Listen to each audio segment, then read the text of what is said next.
All right, welcome to The Explainer. Today we are diving deep into something called copywriting, which is really just the art of using words to get people to do stuff. You ready? Let's get into it. Okay, so why should you even care about this stuff? Let's just get right to the point. It's all about the money. We're not talking about a little boost here and there. Good copywriting can literally double or even triple a company's revenue. Yeah, just from changing the words. So, first things first. We got to figure out what makes some writing, well, just writing, and what makes other writing actually sell things. It's a totally different mindset, and it changes absolutely everything. And this is the absolute key right here. Copywriting isn't just about describing a product. Nope. It's part art, part science, but the goal is always the same: persuasion. Every single word has a job, and that job is to get your reader one step closer to taking a specific action. Now, this is where a lot of people get tripped up. What's the difference between content writing and copywriting? Think of it like this. Content writing is like the friendly conversation you have on a first date. It informs, it entertains, it builds a relationship. Copywriting, that's when you ask for the second date. It's all about getting that yes. All right, let's get into the real secret sauce behind all of this. Because great copy has very little to do with fancy words or perfect grammar. It has everything to do with understanding how people think. This quote just nails it, doesn't it? It's all about psychology. You can't convince someone to do anything if you have no idea what makes them tick, what they're afraid of, or what they secretly dream about. And here's a huge psychological insight. We buy on wants, not just needs. I mean, sure, you need a bike to get to work, but what you want is that awesome-looking sports bike that makes you feel free and alive, right? Great copy sells the feeling, not just the function. So, if you're going to tap into those deep wants, you have to ask yourself a serious question. Who are you really talking to? You can't just write for everybody. That's writing for nobody. You need to picture one single person. And this is how you do it. You build what's called a persona. Look at this. Suddenly, you're not writing for some vague, faceless crowd.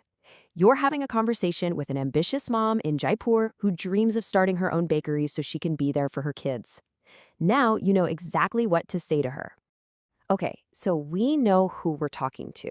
Now let's open up the toolkit and look at the simple, powerful techniques we can use to write in a way that truly connects with them. And these rules, they're not just about making things look pretty. It's about making your writing easy to read, especially on a phone. Short sentences, short paragraphs.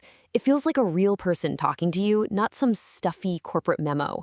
It's all about building trust. And fast. Oh man, this next one. This is probably the biggest, most common mistake people make. We all get so excited about our product's features. But here's the honest truth. Nobody buys features. They buy what those features do for them. And here is your magic wand for fixing that problem. The so what test. It's so simple, it's brilliant. Your phone has an email app, okay? So what? Well, it means you can check your email anywhere, anytime, so you never miss an important message. See? You just translated a boring feature into an amazing benefit. Now that we have the building blocks, let's look at some proven formulas. These are like cheat codes for persuasion that you can use over and over again to get results. And this first one, the before-after bridge formula, is a classic for a reason. Why? Because we are all wired for stories. It sets up a simple, powerful narrative where your customer gets to be the hero of their own transformation story. First, you start with the before. You tap right into their current frustration. Are you tired of dealing with this problem? You're showing them, hey, I get it. I know exactly what you're going through. And then you whisk them away to the afterworld. You paint this incredible picture of what life could be like without that problem. You're not just selling a solution. You're selling the dream, the relief, the freedom. And that's where you bring in the bridge. Your product becomes the hero's guide, the clear, simple path that takes them from their painful before to that amazing after. It's the key that unlocks their transformation. Okay, this is it. The final, most critical piece of the puzzle. We've done all this hard work to connect with them, to build desire. So how do we get them to actually take the next step? It all comes down to this: the call to action, or CTA.